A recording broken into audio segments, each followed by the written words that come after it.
Time to talk Cougar athletics here on the Cougar Insider Show on MC22. My name is Cosmo, play-by-play voice of Columbia College Athletics, and with the head men's basketball coach and athletic director for this episode, Bob Burchard. Coach, welcome.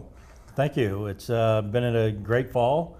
Our teams are off to a great start, and we're rolling. It seems like our season is just marching right along. Absolutely. As we start with some of your athletic director duties, looking at all the athletic programs. First off, the women's soccer team, I think it's 13-0, number 5 in the country. Men at number 21. Cross country is 14. Oh yeah, you had a national champion in track and field a year ago.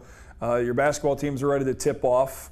Volleyball's number 13 in the country. Just had a huge win over Missouri Baptist last week in Southwell Complex.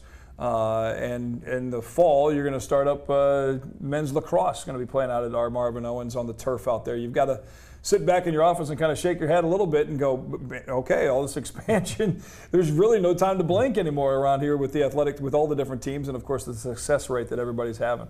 Well, there really isn't, Cosmo, and it's there's a lot of moving parts. Number one. Number two is it's exciting for me personally to watch this community of student athletes and coaches evolve into, I think, just a really well-rounded department. And I think it was accented this past weekend with our homecoming weekend to see each one of our groups involved in their own way with current families, parents, and then, of course, the alums coming back to participate. It's absolutely one of my favorite times of the year to see, the commingling of past Cougar stars in all of our sports, and with the current and future stars of our current teams. Well, it wasn't that long ago that there was primarily just 5. You had the 2 basketball teams and the soccer team and volleyball, and now with the additions, and like you said, on Saturday and Sunday, you almost had to pick and choose if you were going to try and get to as many of the events as possible. You might miss 1 or 2, but to have Coach Munns and the baseball team, they had their family day and events going on, and softball, and we talked with Aaliyah Hayes on our other episode. The volleyball team had a great return of players, and then your basketball team also having guys, and like you said, they're coming back not just for bragging rights, but they're bringing their wives and kids and all coming back here to Southwell Complex to participate in the big homecoming festivities.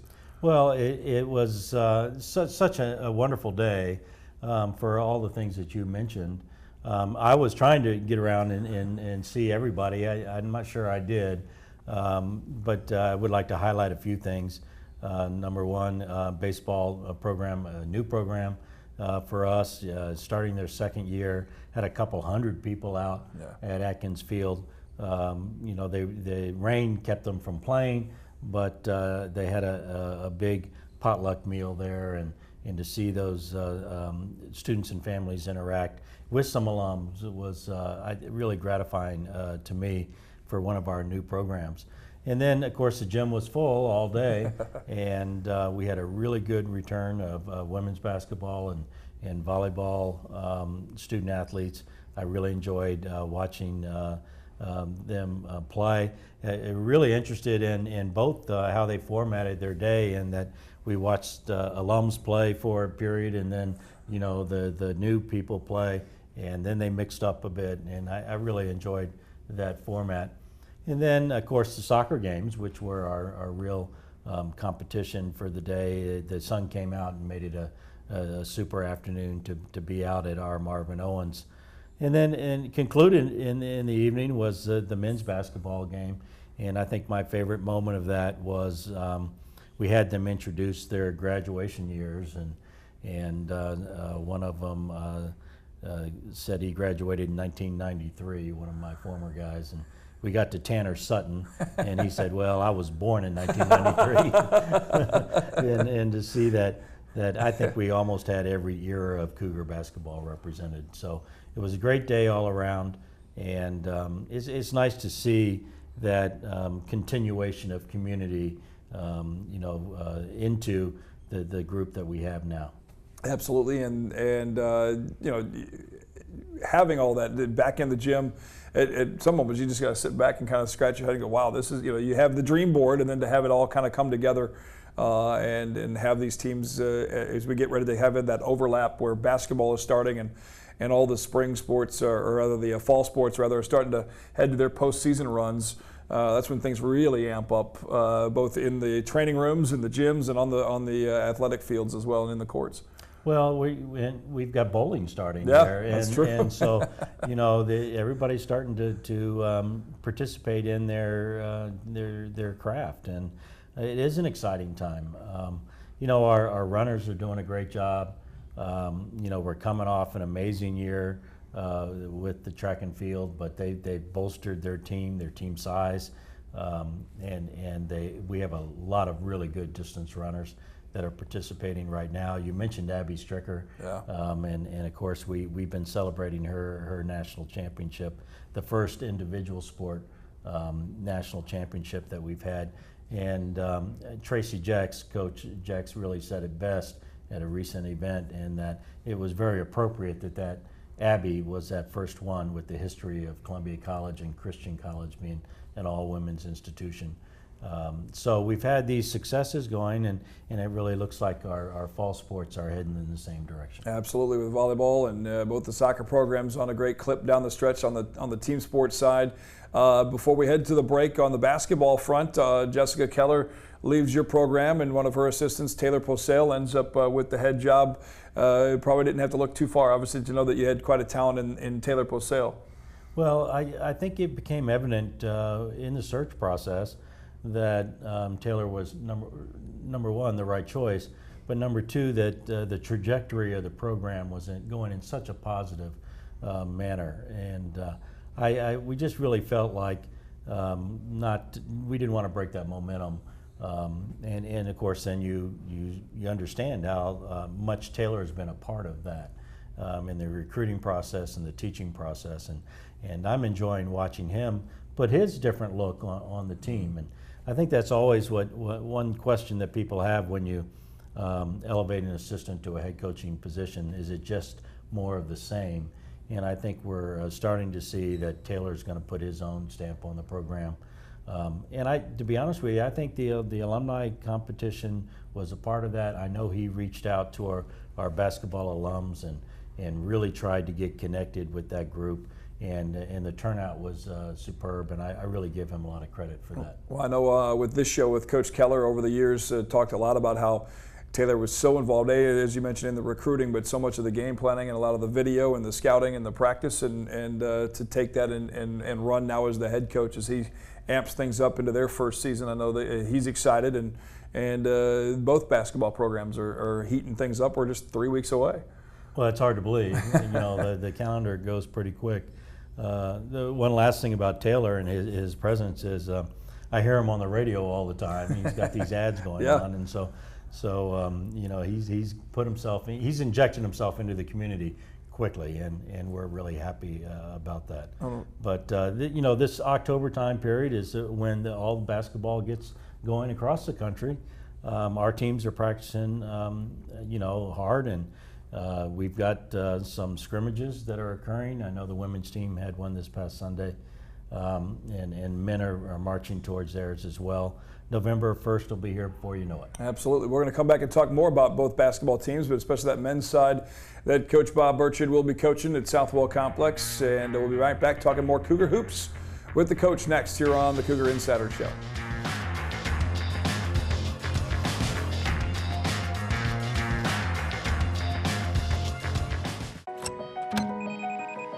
Eris, how long before everything is powered by the internet? It's only a matter of time. The future will demand more speed, bigger bandwidth, and a whole new level of reliability. At Mediacom, we're leading the way, and so is the entire state of Iowa. With gigabit internet now available in every community Mediacom internet serves, our cities are faster and more powerful than some of the biggest in the country. So bring it on. The future is now in Iowa. It's your home. It's your family. It's everything that matters most in your world. And Mediacom Home Controller keeps it all connected and protected. Make sure the doors are locked. Check in on the kids. Easily manage your home settings from anywhere and go to bed with greater peace of mind. Add Mediacom Home Controller for as low as $24.99 per month for 36 months. Call today for details. Back here on MC22, the Cougar Insider Show, as we have the head coach of the men's basketball team and the director of athletics at Columbia College, Bob Burchard, with us as our guest. First off, Bob, congrats on your Missouri Western University Hall of Fame honor. It's got to be a cool moment for you to go into the Hall of Fame. Well, it really is, and of course we're being honored as one of the members of the team from 1981. It was actually my first year of coaching in college, and I was very fortunate that a longtime friend of mine, Gary Filbert, made the decision to hire me and get my career started. And what a great way to start, when you come up with such an amazing team like that. And we made it into the national tournament and won our league, the old Central States Intercollegiate Conference, which was really a powerhouse league in the NAI at the time.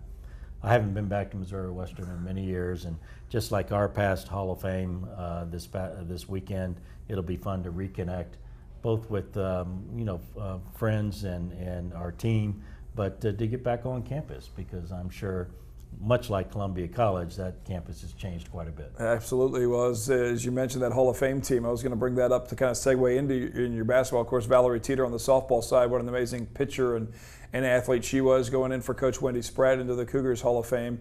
But that basketball team that went in on Friday night, that was a special team, a special run.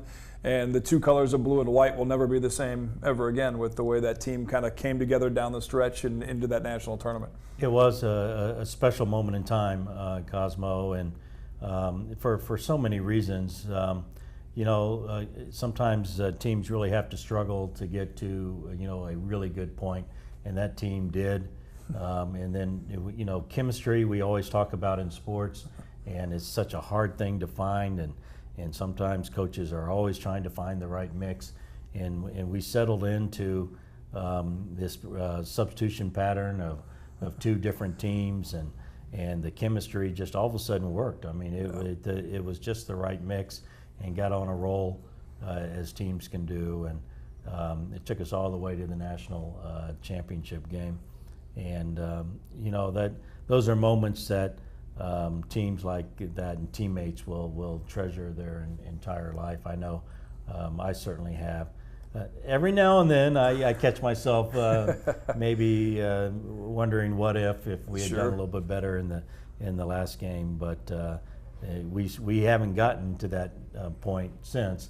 And so you really have to appreciate the work they did. Most definitely. And if memory serves me correctly, I think in that opening round game in the tournament that year, the AMC tournament, I think Williams Baptist played you guys. I think they had a 3 at the buzzer go off the rim that would have squashed the whole thing. It wouldn't have even moved forward from there. But then that was certainly one of the stories that everywhere you went at Municipal Auditorium in Kansas City, hours before you guys would play, anybody would see the Columbia shirt on and go, what is with this blue and white team and this ride the wave, and what is happening? What's going on? Who are these guys? All seasons have these moments, and the moment you mentioned is one of the real important ones for that team, in that one possession away from not even being able to participate in the tournament. We weren't ranked at the time. There was no at-large going to happen, and they missed, fortunately, and I had just watched ESPN before I came to the gym, and they had this Nike advertisement for surfing, and it was this big wave, of course, and this guy was riding the wave, and somehow that came to me after that game, and I said, that we just got to start riding the wave, and that became the mantra of that group, and so we rode the wave all the way to the championship game and had a lot of fun with that. And actually a picture was taken after our semifinal game that really became an iconic image. Yeah. Actually won some awards, believe it or not, which is crazy. And then the substitution pattern that we've already talked about. A funny thing about that, Cosmo, both with riding the wave and the substitution pattern, is those are things you just kind of stumble into.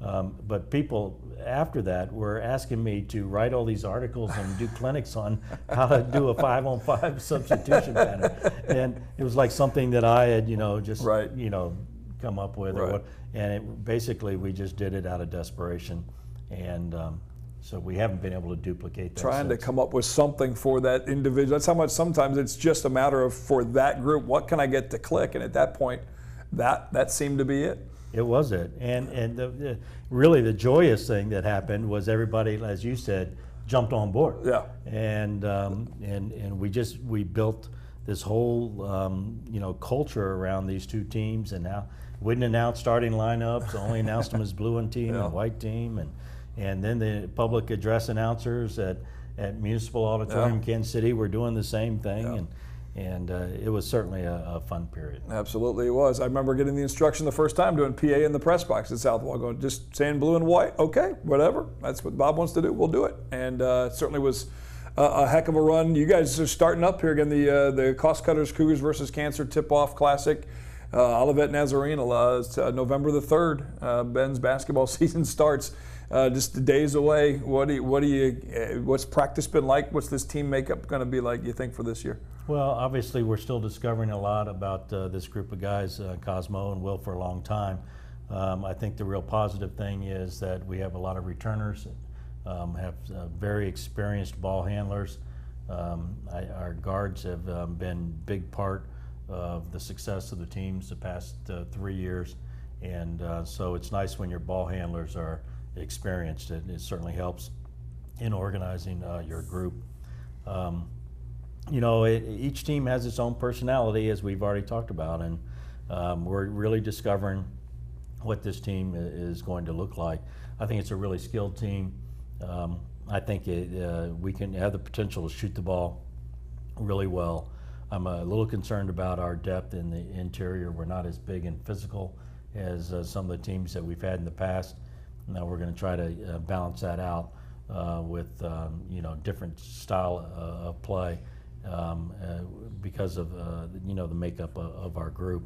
And we're starting off with a bang. Olivet Nazarene is a perennial power in the NAI, and a coach has been there longer than I've been here at Columbia, and so we'll start out with great competition, and we're looking forward to it. Yeah, and then Jack Schrader's Culver Stockton squad's up next. It doesn't get any easier right off the jump. As you mentioned, the ball handlers with Nick Reynolds and Jackson Dubinsky, a couple of 4-year players now. Those guys have certainly continued to grow both on and off the court.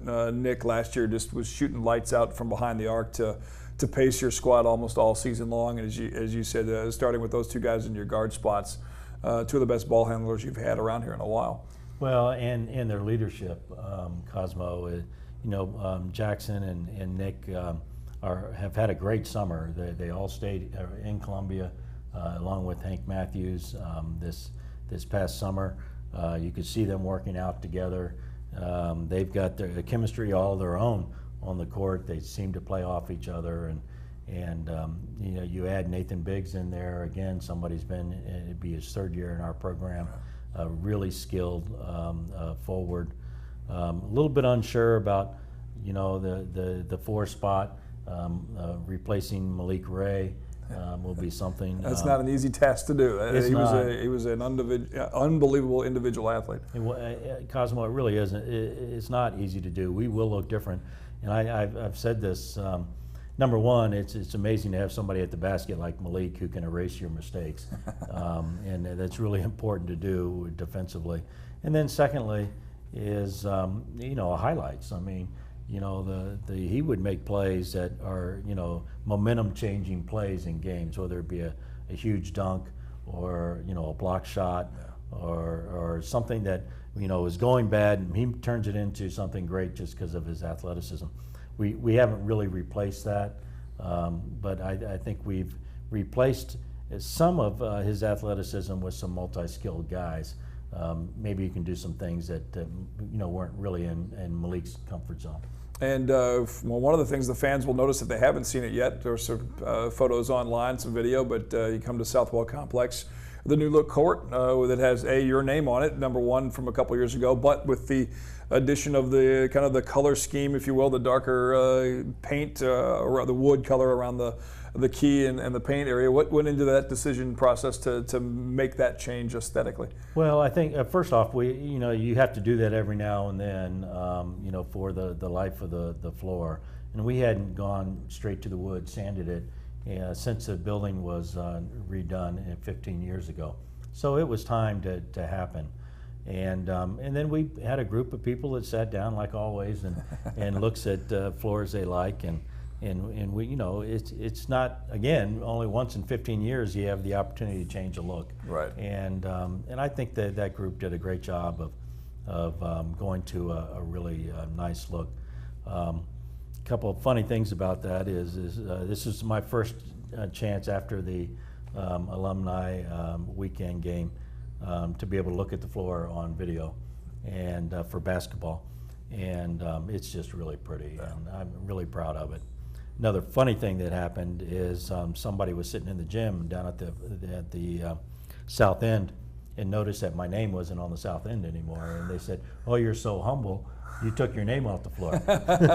And I said, "Well, actually, no, we just moved it to the other end, and it's a lot bigger now." So I'm not so humble It's after twice, all. twice as big as it used to be, just only on one part of the court. But it is a fantastic look. It certainly pops off the screen, and when I first saw it for the first time, it's just another, just a little, something little like that, but it's such a huge thing.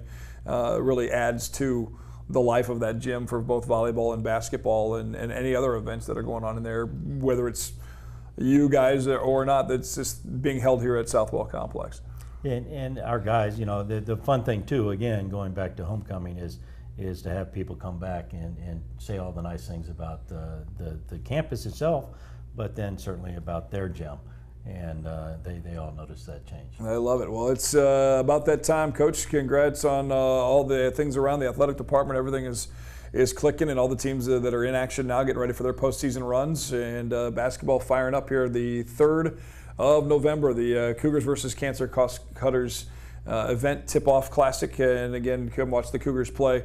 Schedules and more, and you can find out, meet some of the new players as well. Come out, watch Cougar basketball. Coach, again, thanks for your time. Appreciate it. Thank you. Coach Bob Burchard here on MC22, the Cougar Insider. Again, you can watch these shows and much more with Mediacom On Demand right there from your cable box. Thanks for watching Cougar Insider.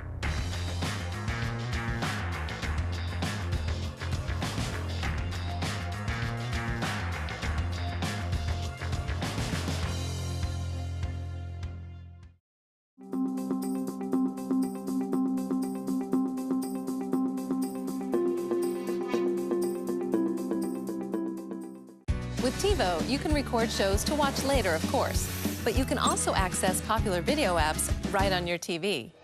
And you can watch your recordings or stream live TV on your mobile device, making any screen in your home a TV screen. TiVo's free app even lets you schedule your recordings when you're not at home. Seriously, you have to watch this show. Don't mind if I do. With TiVo, you'll never have to miss a thing. For special offers on TiVo, call 888-SIMPLIFY. In every community, young people are proving their abilities to lead through accomplishment in the classroom and beyond. At Mediacom, we're proud to recognize these outstanding individuals by awarding world-class scholarships. By investing in these young leaders and their educations, we believe that we're creating a more promising future for everyone. Congratulations to each and every winner. Mediacom, powering the future. The average family uses 7 internet devices at the same time. From online grocery shopping to online doctor visits to online fitness, we're more connected than ever. By 2022, a typical home could have 500 smart devices. That's why at Mediacom, we've increased all our speeds, and we're bringing gigabit speeds to every community our internet serves. So while technology is changing fast, we'll continue to stay ahead.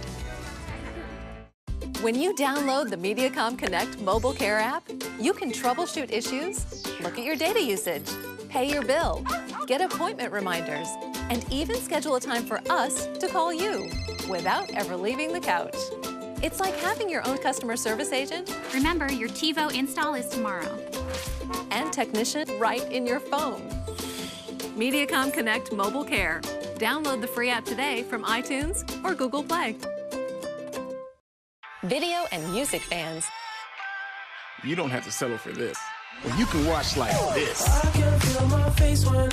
access apps like Pandora, YouTube, and Netflix right on your TV with Extreme, powered by Mediacom.